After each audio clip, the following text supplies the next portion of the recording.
on the Fringe with Dan RadioStyle. Hope everybody out there is having themselves a great day.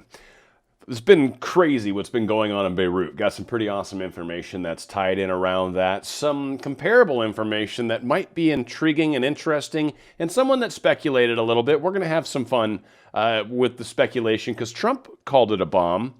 We're going to talk a little bit about that. Just see, I'm not saying it is. I'm just saying we're going to talk a little bit about it.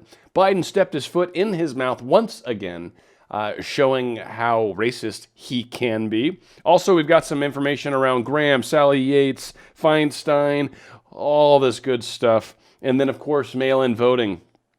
A couple of these scandals have boiled over now. We're actually starting to see the results of these scandals. And in two particular places that are very representational of how the country's probably going to experience this, it's not good. So again, the drama or the plot thickens or we're stirring it even further. But that all being said, we're going to get right into it.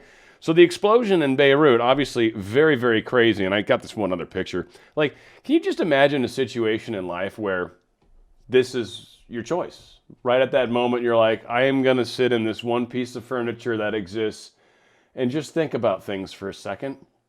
Yeah, he had a tough day at the office, I'm pretty sure.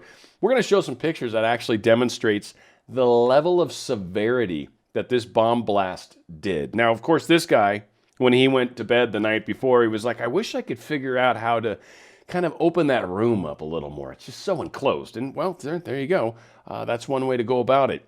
So this area here, and this is basically the epicenter right here on the coast in Beirut, 6 miles out, damaged. Broken windows and everything else. They said something like 1 kilometer to 2 kilometers out, leveled. Going to show you pictures of that here in just a moment. Incredible how this devastation was. This bomb or explosion, whatever it is, and a bomb is an explosion. It's just one that's more intentional versus one that's accidental. Now, we've been told, by the way, that this was 2,750 tons of ammonium nitrate. I'm not disputing whether 2,750 tons of ammonium nitrate were existing in this particular location. That might have made this particular location an even better idea to go after.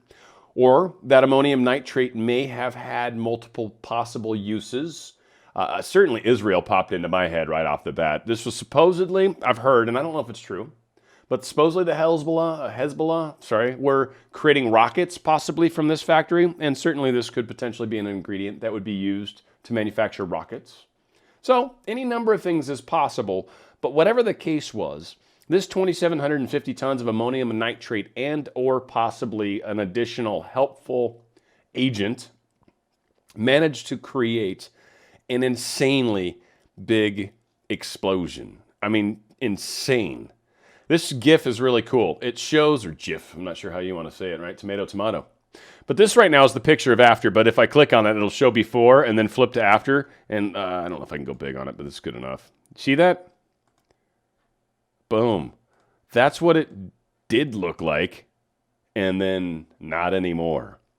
It is an insane, big explosion. Now, this person that filmed this probably didn't live. I don't know if they were filming this live. I don't know what. But as early on as the first initial explosion was to when the second explosion was, I can't imagine if this guy was less than 1 kilometer away from this factory when the second explosion occurred. I doubt he survived.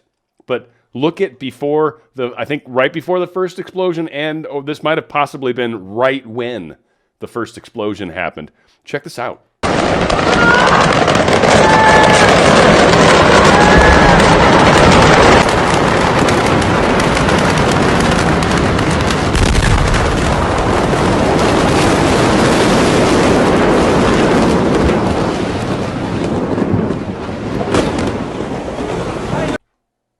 And not sure if you're seeing it like I'm seeing it, but that looks like the OS, and you start running where the phone's got smoke. You're not filming anymore. You're done. And it's like, right? So whatever the case was, hugely scary. And this was before the big explosion went. Now, we've got some awesome footage of that, but before I show it, I want to make sure I'm still muted. I've got this video here that actually shows, and I'm probably going to bump a couple of these. It's just screen by screen, right? So we've got, I went crazy on this. So this right here is an atomic blast. This is a regular nuclear explosion. Run of the mill, if you will. Now, it's big, don't get me wrong, but I kind of want to demonstrate the look of the nuclear blast after it's had a chance to kind of expand itself. And ultimately, it kind of ends up in this shape. Now, you've got the standard mushroom cloud, but it's not this perfect clean stem. And actually, before, you can see the shock wave rolling out. It's fascinatingly scary, for that matter, how these explosions work. But you've got this image here, and I kind of want you to sort of see this image and hang on to that for a second. Because what's funny, and I don't know why this place is called, the Giza Death Star is very cool, but I have no idea what this image is about. Anywho, neither here nor there. I thought this was, yeah, there we go.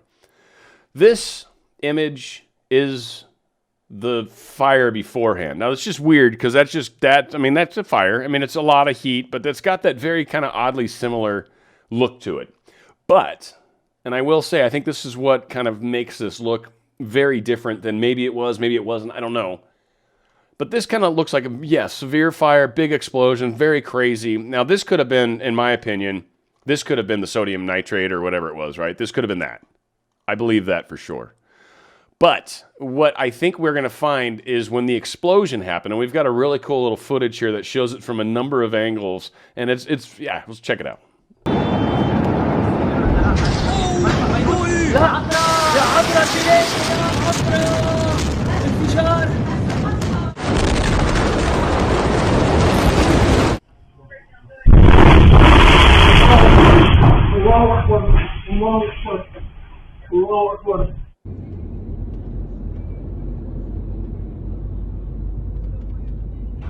Oh my God! Oh my God!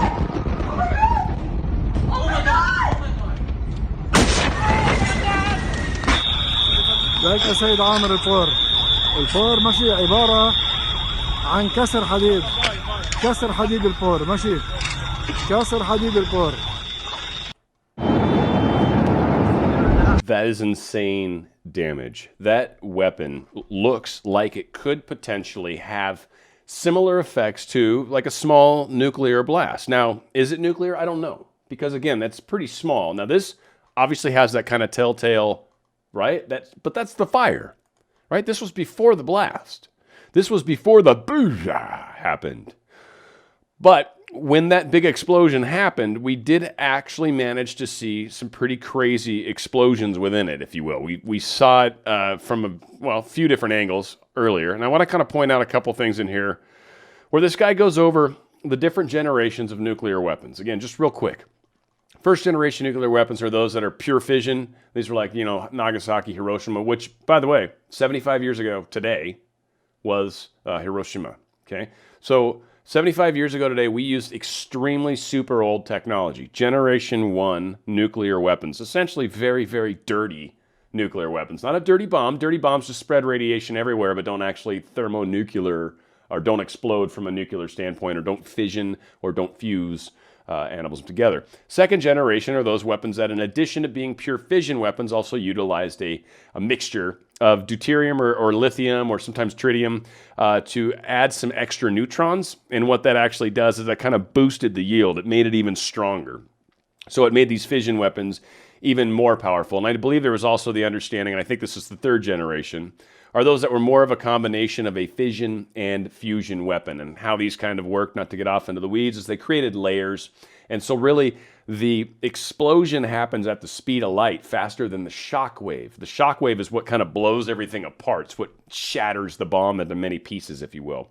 But the first initial pulse of light speed is all the energy, the X-rays, all that power. And that happens faster, and so that creates these layers upon layers that create these ginormous explosions. So getting fusion and fission, fission splitting atoms. Fusion is actually when you take the extra neutrons and you mash them together, and suddenly you get a hydrogen, or you get something else, you get something larger altogether, and that extra explosion creates larger atoms that can break apart. Again, it just makes it even go big, boom. So that's generation 3. Now, most of the pictures I've seen of hydrogen bombs tend to have that weird spherical shape. When it blew up, when we saw the videos of it, right, it blows up in this circular shape. Let's watch it one more time real quick. Right, it's got that circular shape to it. We'll give it one more because the next one does.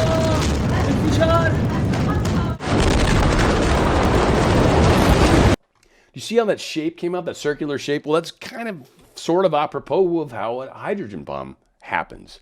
So the other part of this is the Gen 4. And this is where total hypothetical, total conspiracy hypothetical here. Come on now. I'm just saying. It's possible. Don't know. 75 years ago, Gen 1 bomb was made.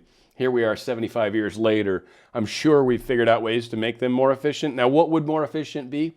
Fourth generation nuclear weapon, if they exist, which would be pure fusion weapons. So fusion, again, is the ones that mash atoms together. It's a very strong and more powerful. Having the extra neutrons there creates a very, very large boom. And they do not require the use of an atom bomb as the fuse. So these weapons are sought, therefore, because they would not leave that deadly radioactive fallout of the atom bombs used at first or used in second or third generation weapons. And also because they could be designed for very small to very large yields. Now, what I think we've possibly seen is an area that literally got leveled from this explosion. It's absolutely insane how big that was. So again, more's probably going to come out about it. Trump called it a bomb. I think we know there's more to it than just some ingredients exploded. We'll see. So again, this whole thing, Trump's unloading. He got a little upset about people kneeling during the Black Lives Matter before the game, NBA. So of course, NBA's being part of this. Baseball's been a part of it. I guess hockey was standing, but they've got a lot of flack, so who knows what's going to happen. But again, everybody's doing this whole thing where they kneel during the national anthem out of respect for Black Lives Matter. Now, in my opinion, it's disrespect for the flag, and there's probably other ways to do this Black Lives Matter thing other than the kneeling for the national anthem, which is supposed to be about the country. But I understand that's where it first started with Colin Kaepernick and everything. I'm not going to make that argument here. This is certainly not a hill I'm willing to die on by any means. This is the argument that's being made. Now, this guy here, Miami Heat's Myers Leonard, stands for what he believes in. So good on this guy. So we've actually got people, and this was sort of the good news in this story, if you will. There's people that are actually showing that they're part of that silent majority. Here's one guy that has the courage to stand up and take a lot of flack and professionally possibly be punished for doing something that he believes in, for something that I believe in, for something that you probably believe in. He's standing up. He's being one of the patriots. He's showing how to do this. And it's pretty freaking cool when you get one person at least that's got the cojones, the huevos, the nuts to stand up and do this for the country. Now, Trump had a pretty strong remark, and I'm not playing this whole 3 minutes because, frankly, he yammers. And I'm not trying to rip on Trump. It's not that right now, but there are times where he's a little full of himself or he's a bit repetitive.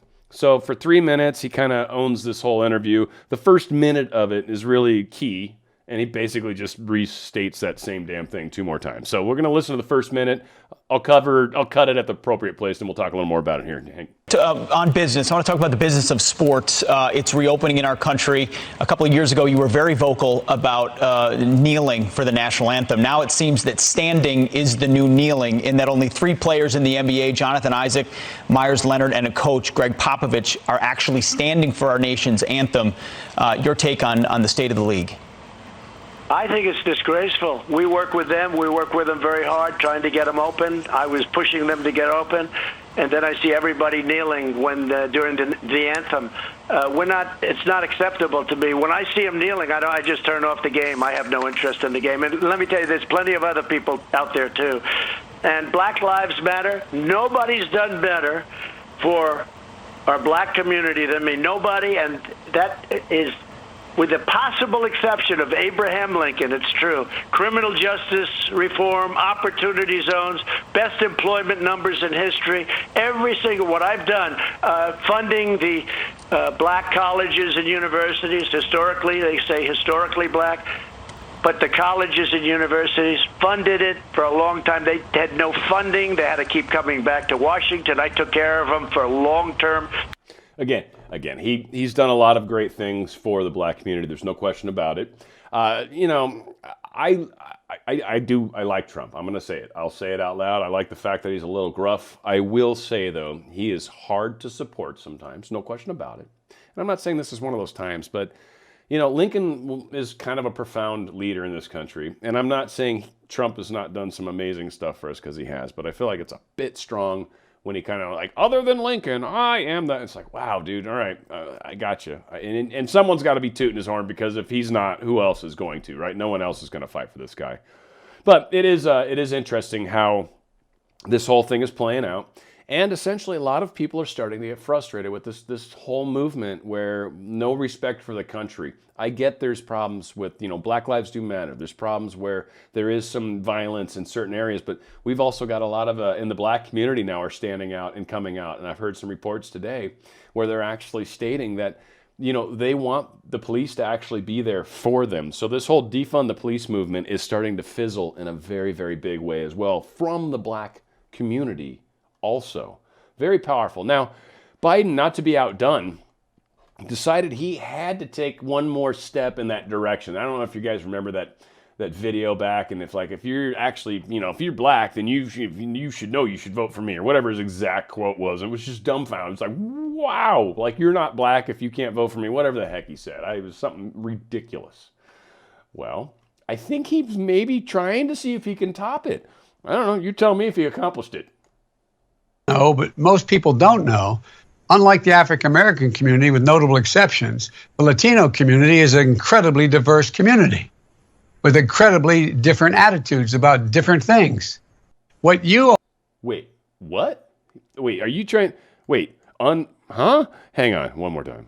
What you all know, but most people don't know, unlike the African American community, with notable exceptions, the Latino community is an incredibly diverse community with incredibly different attitudes about different things. Well, first off, someone's got to call him off on what these notable exceptions are. Now I'm curious. Are we talking Beyonce? Who are we talking about? Who are your notable exceptions to this rule that you just stuck your foot in your mouth? So, again, anyway, that doesn't get much more racist than that, I don't think. It's pretty good. I don't know. Your call. Maybe the first one was worse. They're both tough. It's tough, neck and neck. You decide which one was more racist. Anyway, Sally Yates, Graham, Feinstein, Josh Hawley. It's very interesting, about 2 minutes of audio here. And a lot of this is around Sally Yates basically signing off on this FISA court document. And the information was already known at this point. And again, this guy's calling her out in a very profound way. This Republican Senator, Josh Hawley. And then Feinstein kind of hops in at the end, and then Graham kind of says, it's circus, and we keep hearing, you know, watch the show, let the show unfold. This is theater at its finest. But stuff is happening. The Senate was always the block. That was one thing we kept hearing, and we're seeing examples of things playing out. Again, factor all of this into the timing. It's August 6th right now. Factor this into the timing of how things are playing out, how the election stuff's happening, and I've got the mail-in stuff coming up right after this little snippet. A lot is going on in this world, and the timing of it, you could not plan this better if you tried. It blows my mind. So anywho, what were they talking about in here? This minute and 51 is way worth the listens. Check it out. In conclusion, Mr. Chairman, that I seem to detect a pattern here.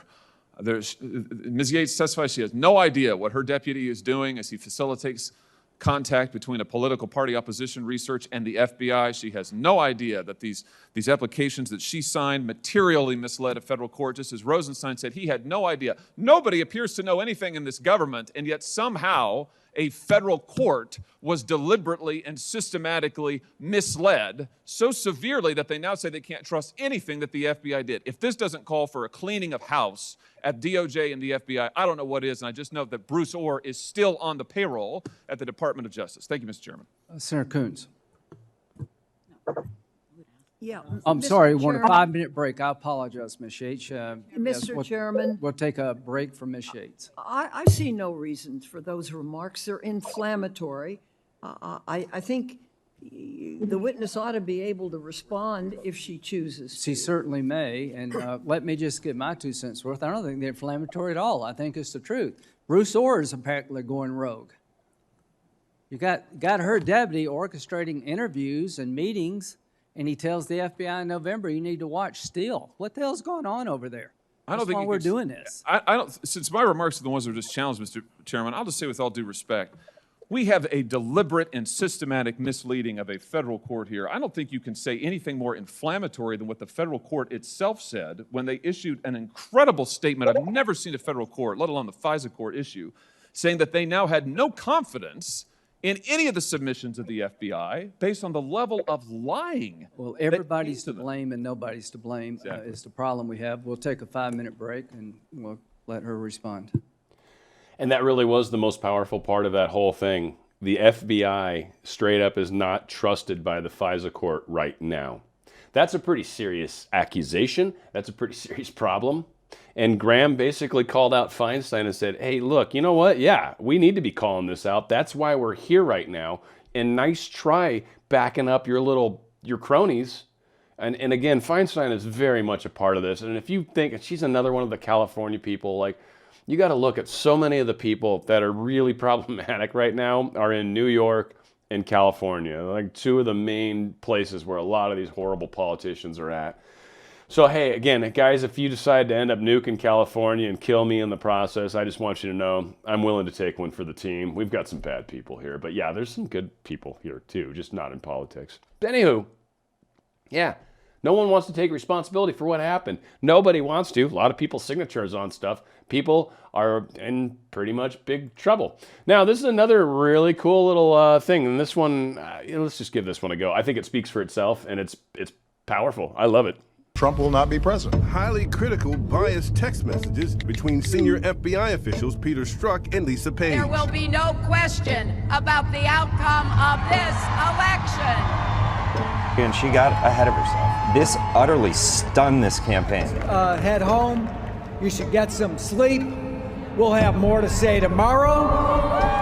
Our constitutional democracy enshrines the peaceful transfer of power. The peaceful transition of power is one of the hallmarks of our democracy. We want to do everything we can to help you succeed, because if you succeed, then the country succeeds. These declassified documents that were just released. Officials in the Obama administration were asking for the identities to be unmasked of Americans. Unmasking of aides and staffers of the incoming president. The basic charge, political spying. To disrupt the peaceful transfer of power. Unmasking of American citizens. It could be a real problem. Why is it that the unmasking of Flynn somehow ended up in the pages of the Washington Post? I know nothing about those moves to investigate Michael Flynn. The vice president said that yesterday, and then the last name on this list is Joe Biden.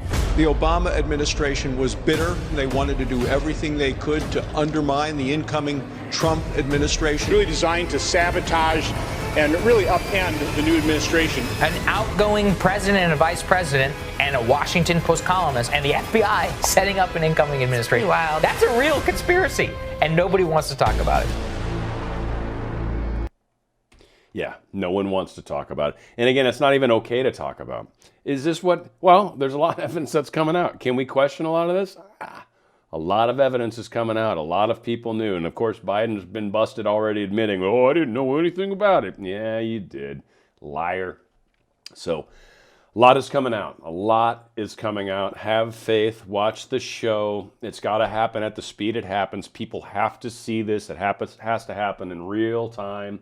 Now, again, mail-in ballots, mail-in voting has been a big question amongst a lot of people. Been a lot of debate around it. I did a great video recently and pat myself and ouch, pat. It was a good video, I thought.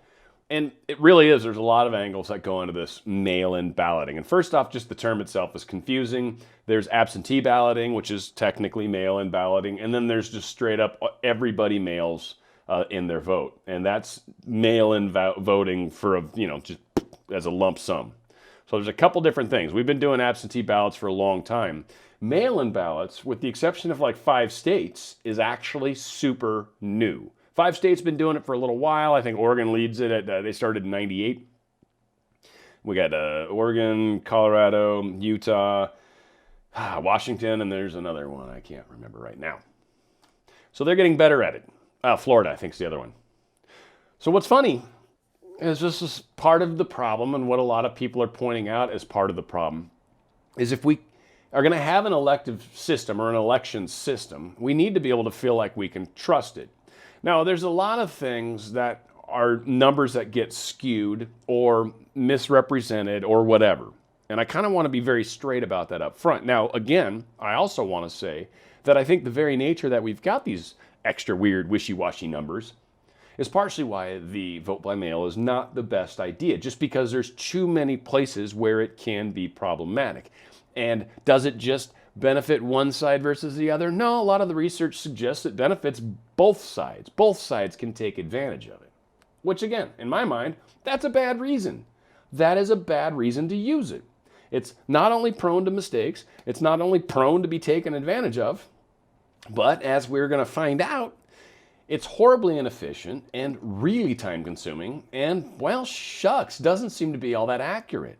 Now again, when I was talking about numbers that can be a little bit out of sync, 84,000 ballots in New York City were basically disqualified. Now, why were they disqualified? There's a couple reasons for it. It says 1 out of 4 ballots, it's truly 21%, so 1 out of 5, but they were disqualified because they either arrived late, they were lacking a postmark, or failing to include a voter's signature or other defects. Now, failing to include a voter's signature, that's a bummer, and a lot of people are talking about it. So hey, if you're going to vote by mail, I believe you have the internal ballot that you don't sign or something, and then I think you sign the outer one. Make sure you follow the rules, no matter what. Pay attention to the rules, because there's this weird thing where if you don't sign the outside envelope, then, you know, all hell breaks loose and everything. All sorts of people's, you know, lives are lost. It's horrible. It's horrible.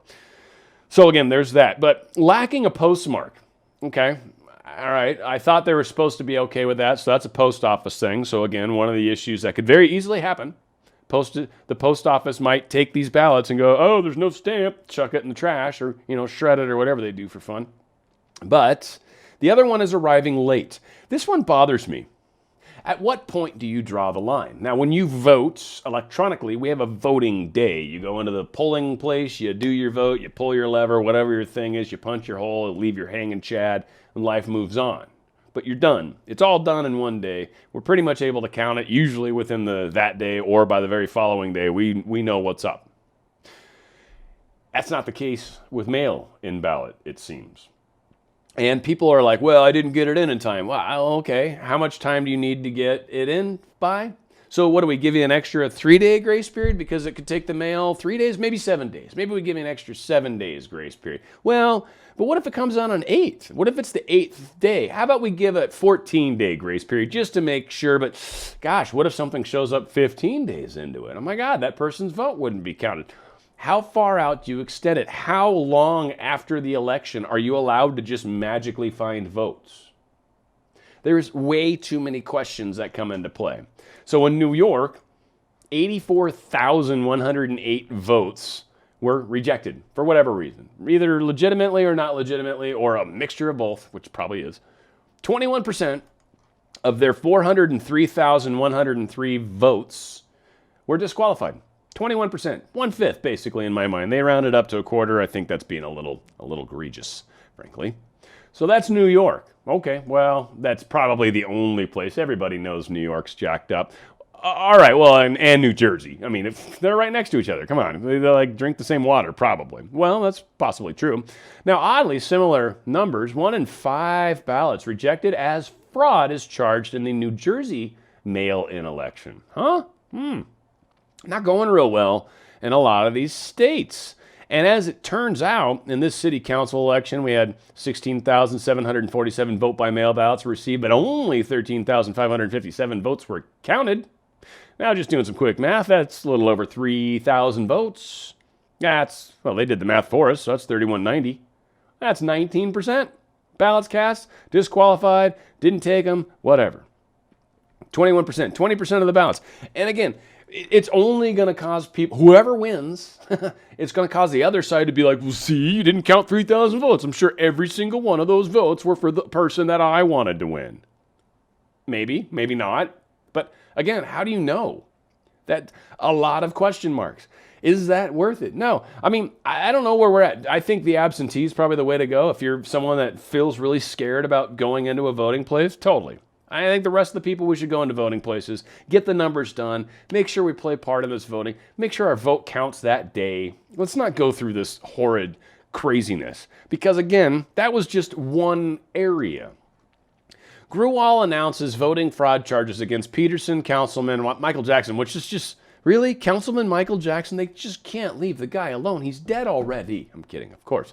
And then Councilman-elect Alex Mendez, and then 2 others. Oh, 4 people busted. And this is New Jersey. This is the specifics on that actual story.